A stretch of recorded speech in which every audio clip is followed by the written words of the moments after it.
All right, what's up, everybody? Welcome to the Dad Pod. This is probably our final episode for this particular season, which is a little bit sad because this has been a lot of fun. And if you've been listening, thanks so much for listening. But we'll be back next season. I hope. I think we'll see. I don't know. Whatever. Yeah. So there you go. Sam's committed. Sam doesn't verbal know. commitment. Yeah, verbal commitment, non-binding verbal commitment.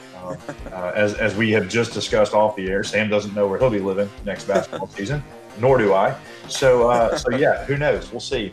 But no, we just want to kind of hang out and talk about the season that was. As you undoubtedly already know, Ole Miss fell to Oklahoma in the first round of the NCAA tournament.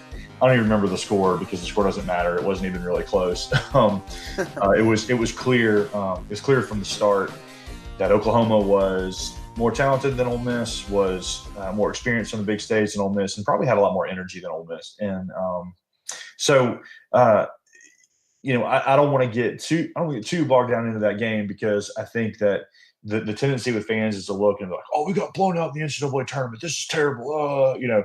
But the reality is it was unbelievable just to be there. So real quick, Sam, what in your estimation, what happened against Oklahoma?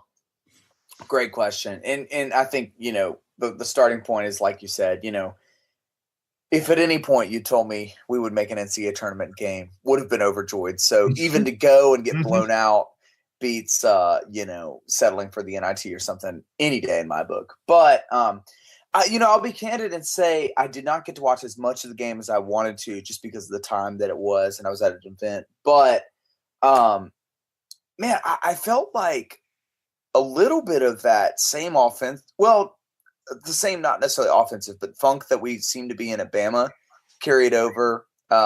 And, we just couldn't get stops, plain and simple. Mm-hmm. We had a few key turnovers. I felt like that opening stretch really hurt us. We got down 12-0. Yeah. They jumped up to a big lead really, really quickly. Yeah, and playing catch up is never great for any team, but I think especially this team doesn't thrive in that scenario. And so, it's like a slow start snowballed into worse and worse. And so, it's just like too many turnovers, particularly in the first half, and Oklahoma just looked more athletic, particularly in the paint, and got easy buckets, plain and simple. They got so many more good looks than we did. Yeah, and I think that's what it comes down to is that they were better in the paint than we were. Those two guys, Doolittle being one of them.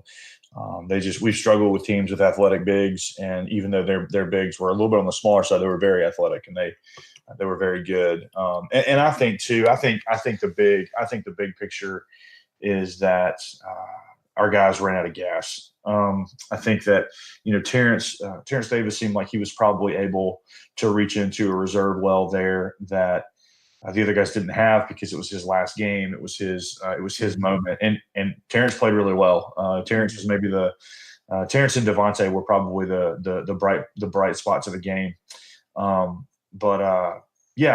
think they just ran out of gas. I don't think Brian Tyree would ever admit it because he's a competitor and he doesn't have to admit it. But to me, it seems like he probably just ran out of gas. I mean, when you look at how many minutes he played a night and how many times, like early in, I think think back to the state game where early in the game he dislocates his shoulder and has to go out for a little while, and he's just, you're nicked up, you're banged up, and really outside of Schuler, Davis, and Tyree, there weren't any guards we could go to that you could really trust to play extended minutes, and I think that caught up to him. Without Brian coming right out and saying, "Hey, this is what happened." I guess we'll never know. But to me, I think that's what happened. And kind of the same deal with Devontae, that he played a ton of minutes. He played a ton of those minutes hurt. Remember halfway through the season, we thought we were going to lose him because of that foot injury, and actually somehow managed to get better. And but like I said earlier, I'm honestly not.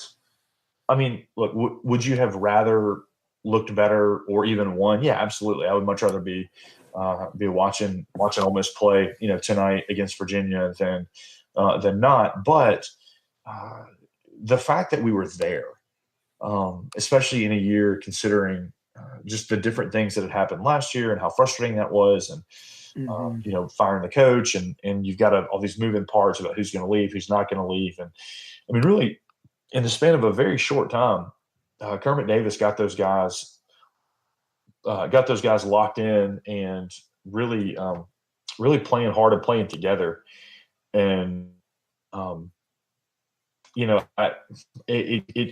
it turned into be a really special season for just the ninth time in history. Ole Miss made the NCAA tournament, which is a big deal. And then on top of that, you didn't need the SEC tournament to get you in.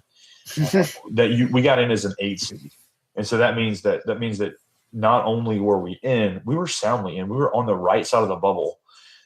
We weren't even on the bubble, and so that's an amazing accomplishment on a year that really expectations were very, very low. So a lot to be commended, a lot to be excited there. And one of the things we're going to do on this particular episode is talk about the future a little bit. But before we do that, Sam, tell me,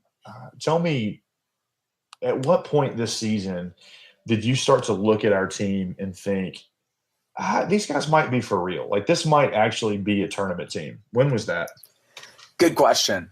So 2 moments stand out for me. One of them, I wouldn't say tournament team was even on my radar, but when the very first game of the season, I went in person at the Pavilion. I think it was a Saturday. We played after the Texas A&M football game. Mm-hmm. Anyway, me and my dad went, and I remember he said, I bet we're going to see a lot about what kind of team we're going to have this year in the first few minutes in terms of how much they move the ball and how much sort of half-court offense we're going to actually try to develop, And even though it was sloppy and rough and, certainly rough around the edges, and there was clearly, a lot more intentionality to the offense. And so, it was like right then I felt like I knew, okay, this team may only win 17 games, 16 games, but they're going to do it at least setting up the system that's going to be in place for the future, As far as when I thought we could be a potential tournament team, I think you have to say that the Auburn game for me, to come out, there have been so many games over my time at Ole Miss, where a big team was coming in, it was hype, and we had a great atmosphere and lost in close fashion, which did happen a few times this year as well. But to win one of those, man, is such a huge step forward in the program. And, there was a time midseason where we weren't sure if that Auburn win was as quality as we thought. But, man, you look at it now, there's not many teams in the country playing better basketball than that. And we beat them in 2 arenas, So that Auburn win really stands out as a big moment for the program where I think you felt like this team had something special. And then, of course, you go to Starkville and play lights out again. So I would say that was the point where I think, for me, I certainly started saying, all right, there's tournament potential here.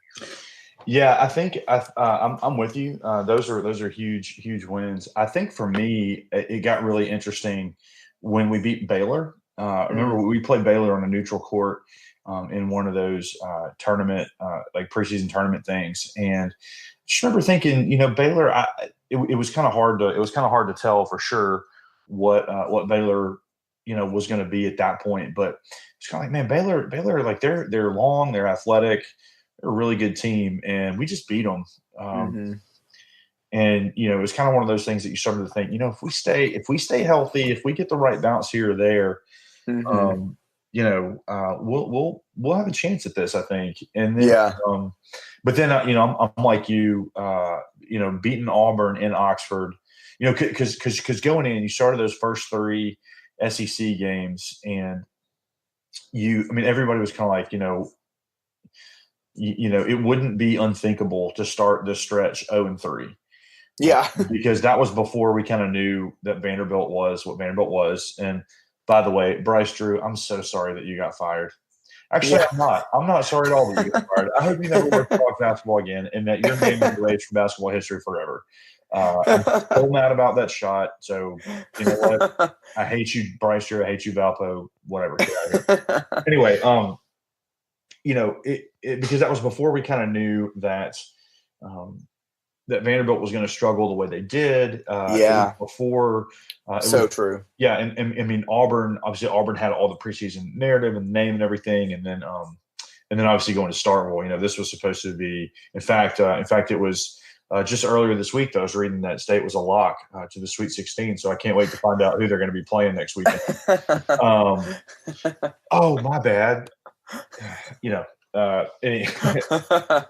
Just a little ribbon for our friends here. A little shade, sipping a little tea. Sipping a little tea, no big deal.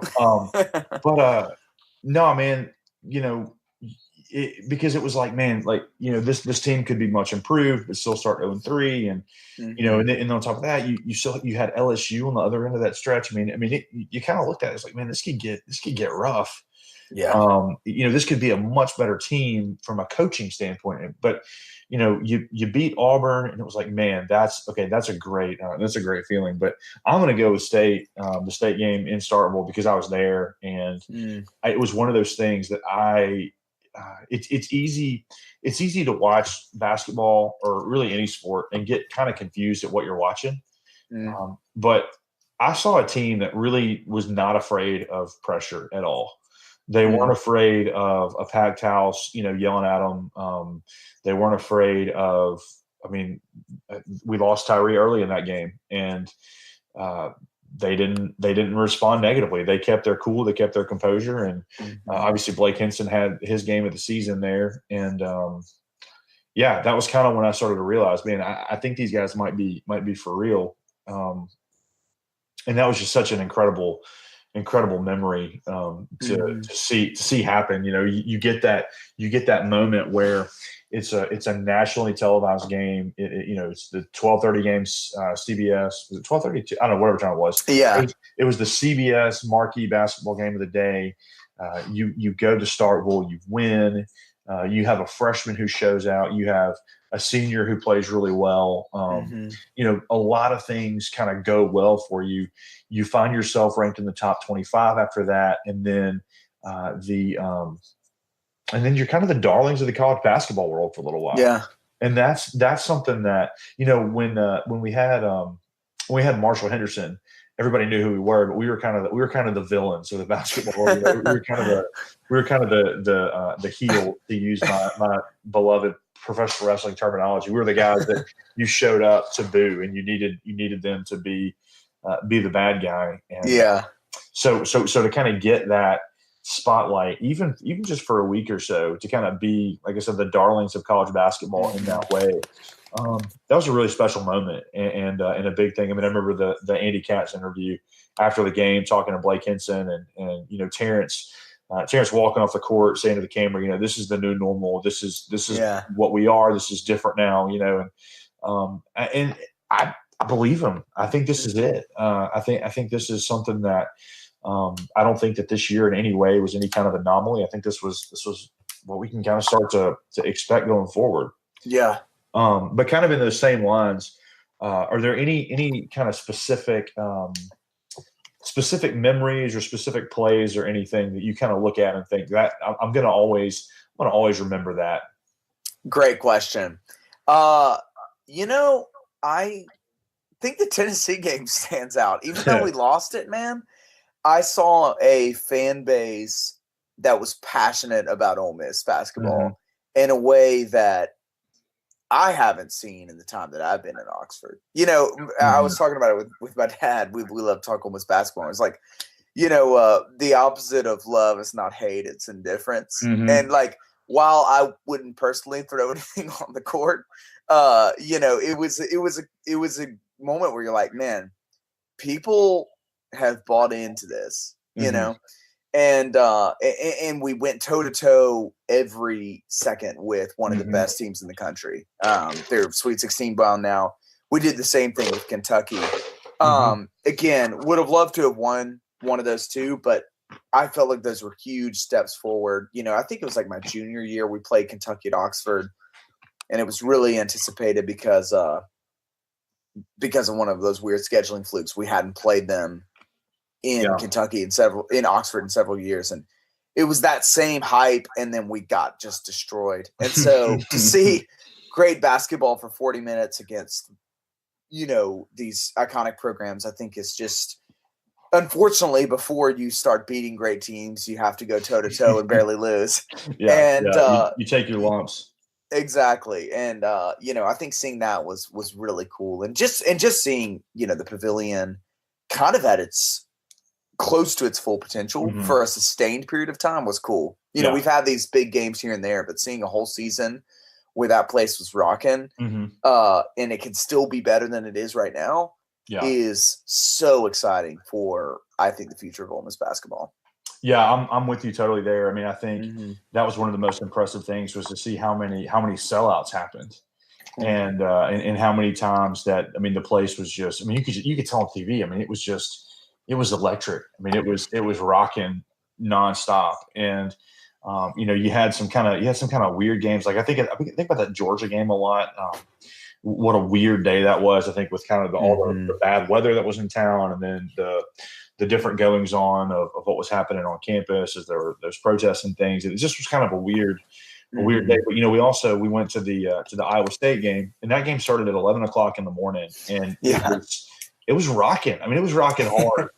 And it was such a good I think it was such a good face for the program to get started early with all that, to say, hey, look, this is something that we can build off of. And this is something that we've got these SEC sellouts. We've got the student section that is packed, and they did such a good job by putting the student section right there on the court and really surrounding 3/4 of the court with it. I mean, so that was really good. I mean, I think for me, I mean, I think of these kind of more of these specific plays. But remember the game early on? It was in that tournament where for whatever reason Brian's jersey got lost, and so he had to wear number 21 and didn't have his name on the back of it, and scored like 30 points.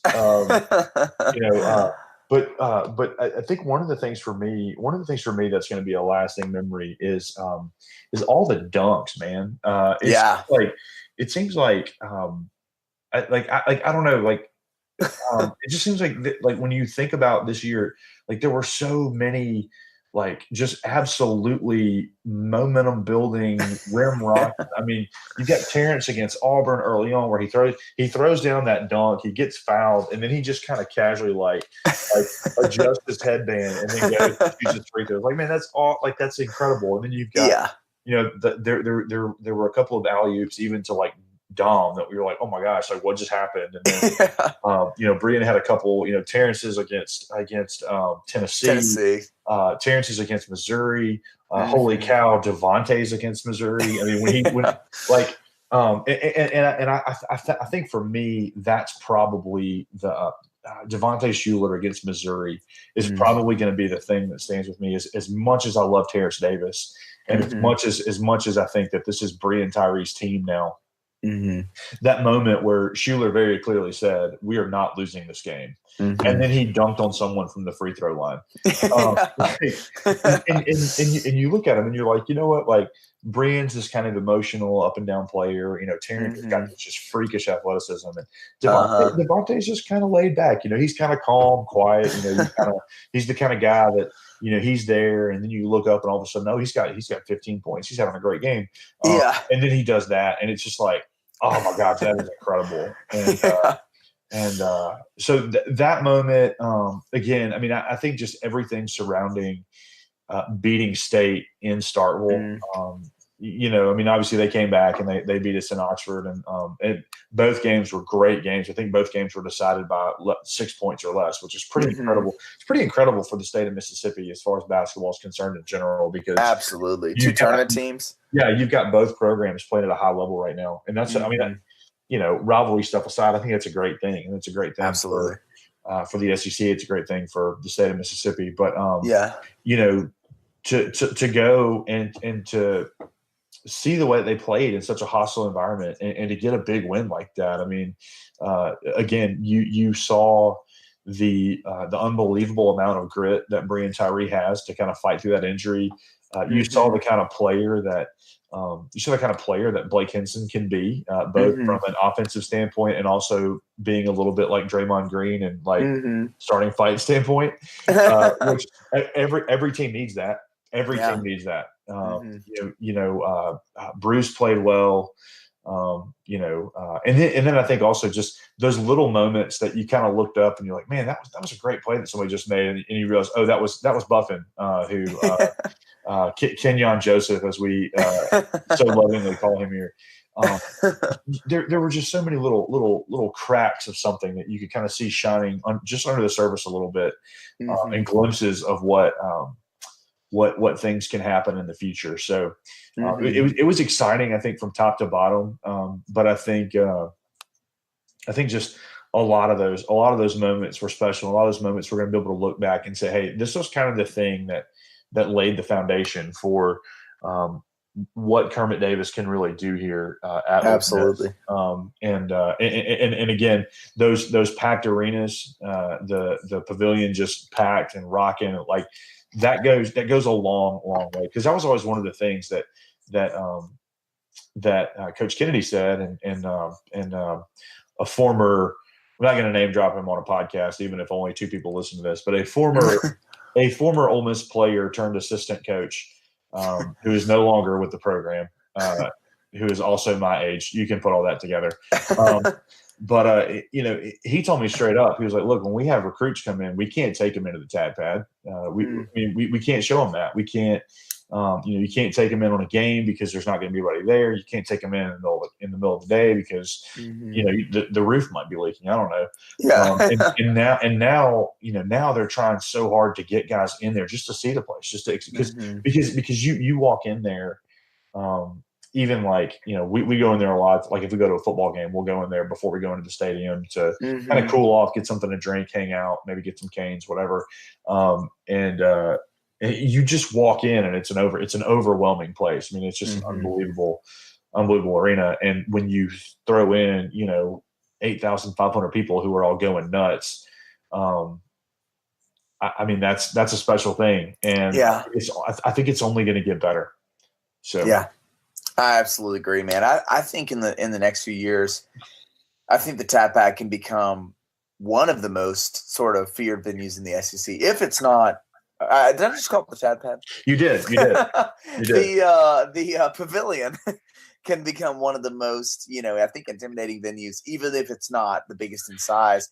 Like I said, I just think the passion for basketball in the fan base is growing. For the first time in a while. Yeah. Well, and the Freudian slip there and calling it the Tad Pad is pretty funny because there was a stretch there where the Tad Pad was the most feared place to play, and not because the roof might collapse on you or because you might accidentally power might go out. Power might go out. You might accidentally get tetanus, whatever. It's like the Civil War out here having to saw people's limbs to keep them from dying. Squirrels. So I love that, man. After the Kentucky game this year, Calipari was like, man, he's like, last time we came in here with squirrels running through the locker room, and now we've got the nicest place in the SEC. He's like, what the hell's going on here? I think that was his direct quote. That's so good. Love Coach Cal. Yeah, I mean, for a while there, Ole Miss was a really intimidating place to come and play, and I think that's going to come back. I really do. And then even to see the way that the players, especially, kind of embraced the players and Coach Davis really kind of embraced the fan base. I could never tell what they did, but like whenever they would do the intros, the players would run out. It's like they would throw something or like address the crowd or something, and they throw a T-shirt. Yeah, so like I mean, just doing cool stuff like that to say like, hey, you like. We see you guys, we know you guys, we love you guys, and I mean, you can't argue that Terrence and Brian and Devontae, they're big men on campus right now. Like they're the guys. They're the face of the athletic department right now. I think just as football's kind of gone through a tough time, and baseball is an irrelevant sport. It's fine, whatever. So all that to say, going forward. What are some things that you think Ole Miss needs to do, or or what are you looking for? What are you hoping for? I mean, just kind of where do we go from here? Yeah, man, great question. I think one of the things that's most exciting to me, man, is to see the full potential of what Blake Henson and KJ Buffin can do. To me, man, I just feel like Henson has enormous potential. And Buffin, in a more subtle way, I also think has enormous potential. You know, both of those guys had solid freshman campaigns. I would say Henson was a little more up and down. Buffin was a little more consistent, but also never had as many, you know, just sort of numbers jumping off the page kind of games, but did so many good things. You know, again, I think Blake went through a few more of the normal sort of ups and downs of a freshman campaign. So I'm just so excited about those two, man. And I think like this team was already a little bigger and longer than a lot of Kennedy's teams, but I think seeing that kind of larger team continue to assemble, especially with the next wave of recruits, I think it's going to bode so well for us defensively. And then also, you know, seeing what Schuler and Tyree can do next year. I'm really pumped for those guys. I think, you know, Schuler's potential is also enormous. I think he can be a big time scoring threat too. Obviously, he's already shown that. He had some big games. But he's kind of been our defensive specialist at times. And I won't be so shocked, man, if with TD, you know, departing soon, if we don't see more sort of designed looks for Schuler in the next year or two. And then, man, you know, not to throw any shade at all at our big men that we had this year, because they did their best. But seeing what we can do. Their best, yes. They did their best, but man, seeing what we can do with a little bit more polished, capable crew while maintaining high guard play, I can't wait to see that. And I hope we see a little bit more of that next year. Yeah. No, I'm with you on all that. I mean, I think looking at Henson and Buffin both, I mean, you want to see Henson kind of develop some consistency.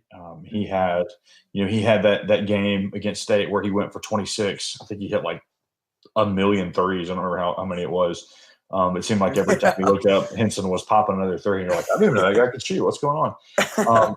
So you'd like to see him become a little bit more consistent, and I think he's the most natural player from an athleticism and an ability standpoint. He's the most natural player to kind of take Terrence's role, I think, as far as what he can do, just athletically, you know, and just kind of being in command of the game.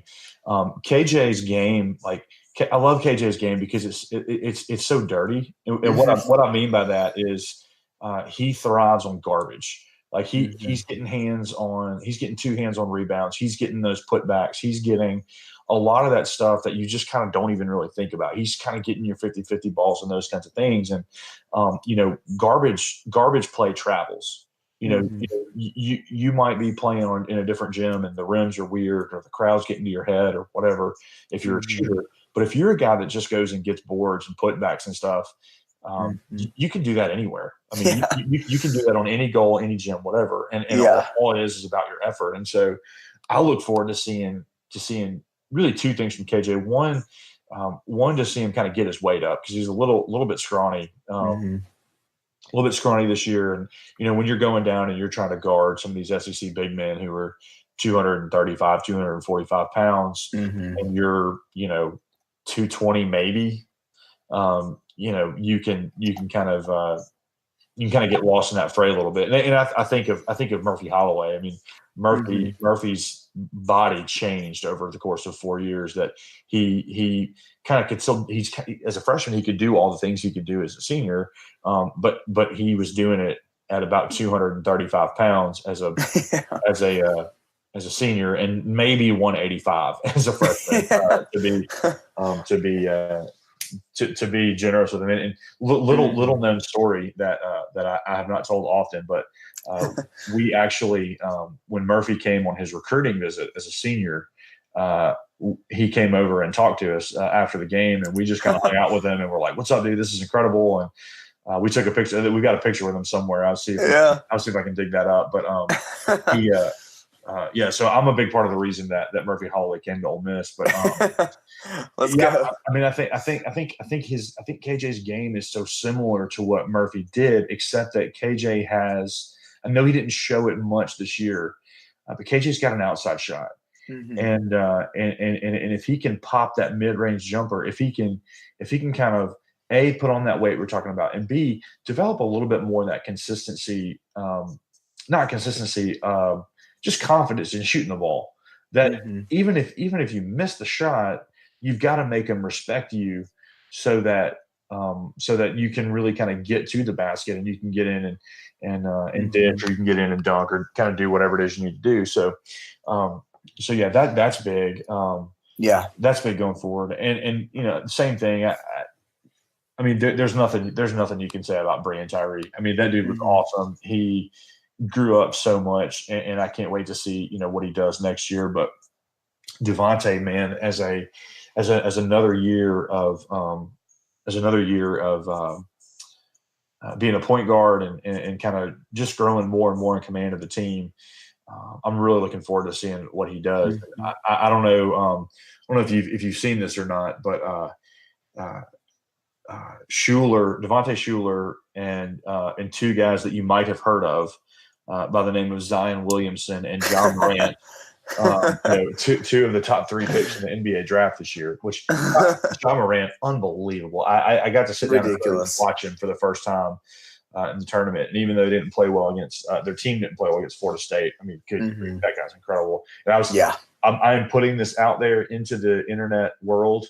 I would take Ja over Zion. But I don't know. That's just me. I'm here for hot takes. Zion and Ja and Shuler were all three on the same team, and same AAU team, and they were interviewing Zion about Devontae, and Zion was like, "Man, Devontae was the best player. Like, we were all just amazed by him and what he could do." And so I think that there's a lot of ways in which he has yet to really brush the surface of what he can be. I'm excited to see that, and I think also kind of going forward with that. The question turns into who's even on the team next year, because the 4 guys that we've mentioned, I think are definitely. I mean, they're definitely back unless one of them, unless Tyree gets a good draft grade or something, which I'm sure he'll test the waters, kind of like Terrence did last year. But I expect him back. Those 4 guys are safe. I think Carlos Curry is definitely going to stick around. He'll be he redshirted this year, but everybody else is kind of up in the air because you've definitely got that Bruce Stevens and then Terrence Davis and DC Davis, they're gone because they're seniors. So there's 3 guys that are gone. You got to wonder what's Dominic Olejniczak going to do. There's been a lot of talk that he might head on back to Poland and start his pro career there, which would be great for him.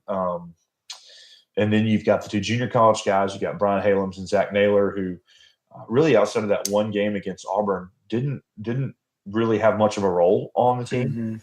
And I know that's got to be frustrating for them, but I think maybe both of those guys kind of end up looking on for other opportunities. And then you wonder about Luis Rodriguez and Franco Miller. It's, for Franco's sake, is he healthy? Is he going to be healthy enough to play? And then Luis, I think Luis has a potential to have a big role on the team next year, but it's just a matter of whether or not he's cool with kind of what happened this year and the playing time, those kinds of things. And I don't ever fault a player for transferring or moving on. I mean, you got to do what's best for you, but who ends up leaving? Because that's potentially 8 players that are gone. Is it 8, 3, 4, 5?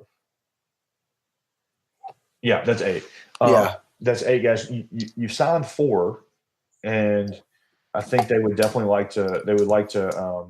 I know that in addition to the 4, they're in. The addition to the 4 they've signed, they're in on 2 more guys. A guy named Kadeem Sy, and then a guy named Jamin Brakefield, who Kadeem Sy is a junior college guy. He was thought to be an LSU lean, and then LSU's coach is going to federal prison or something. I'm hazy on the details, but something that. And Blake Henson all but said, "Hey, Kadeem Sow's coming to Ole Miss, Mm-hmm. and then Jamin Brakefield is a junior this year, but he's thinking seriously about reclassifying, and if he does, every crystal ball has him to Kentucky, so he's that level of player.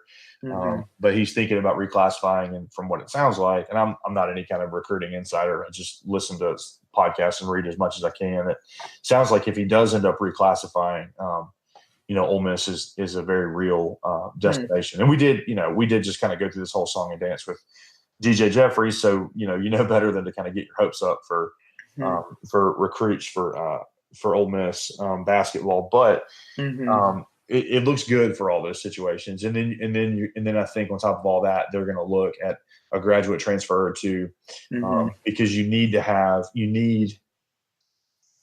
obviously you need the guys that can go bang down low, get you rebounds, stuff like that. But you also need another guard or two that can give Tyree and Schuler like extended minutes on the bench,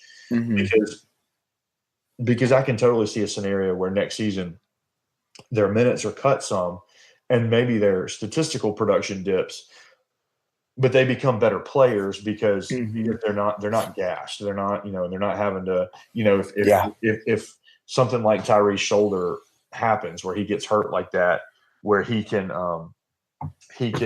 sit for a little while, he can rest, he can get right, and that's what you kind of hope for. And so the next month or so is going to be really interesting, because you just don't know what's going to happen. I mean, who's going to still be around, and that's not even to really address what I think about some of these incoming recruits. I mean, Sammy Hunter I think Sammy Hunter is going to be a superstar. He would be, I think, if he were an American player. He's from the Bahamas, but if he were an American player, he'd be getting a lot more publicity than he is. He, as a part of one of these Bahamian U16 teams, they played exhibitions against North Carolina and Notre Dame as a 16-year-old. So it was like 2 years ago. As a 16-year-old going up against North Carolina and Notre Dame, went for like 20 and 10 in both of those games. 6'9", 230 pounds. May not be as polished as some of the higher level recruits, but definitely a guy who can come in and get you some boards. I mean, that's really what you need. Kadeem Size, kind of the same thing, 6'10", 240. Signed with Virginia Tech out of high school, junior college player this year. So, if you can go and get some of those guys, and then, like I said, get the guys that can spell Tyree and Schuler. I don't have any hesitation in saying that if that happens, this is a Sweet 16 team next year. And I mean, it feels bizarre to say that. It feels bizarre to look at it and think, man, that's a very real possibility for what Ole Miss can be. That it can be the kind of team, the kind of program that you are expecting a Sweet 16 run. And if you don't get it in year two, I don't think that's a disappointment. I mean, I think just take a step forward, but to see that level of potential and that level of talent, that if you can get them on campus and get them playing together like that, that'd be huge. And then the other thing, the last thing I would really like to see for next season is another high profile non-conference opponent in the Pavilion. We kind of had that built in last year with Iowa State, and that was a huge game. Massive game, exciting. The place is packed, but I don't know that.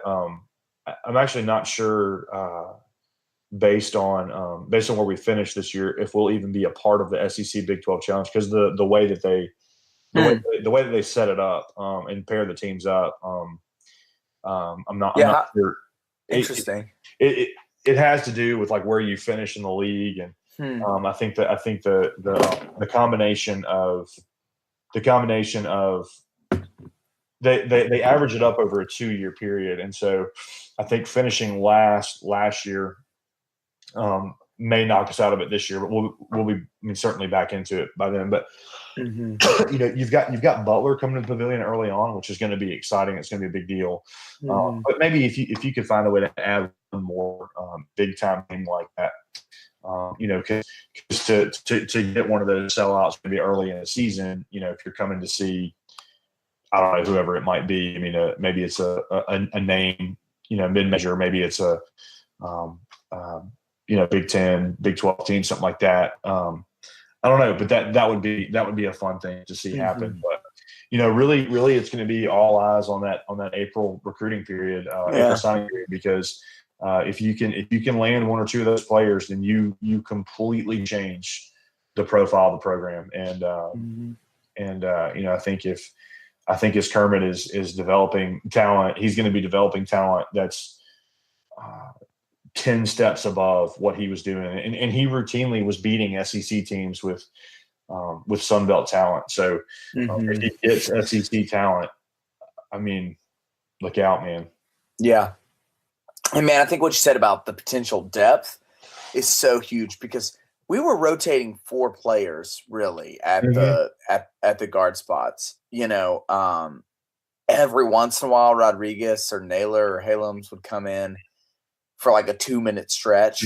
But DC Davis was our real only sub as far as sort of ball handlers or outside players. And so, I mean, I agree. I wouldn't be shocked to see exactly what you predicted, which is maybe Tyree and Schuler dip their minutes a little bit, but in exchange, they're healthier and you get more out of them for their time, But I agree. I think across the board, the depth that we're going to have next year, if kind of hinging upon this signing period, is really exciting. Do you know the exact date of the signing period? I'll look it up real quick. I'm not sure. It's mid-April. I know that. Yeah. Let's see. College basketball signing period 2019.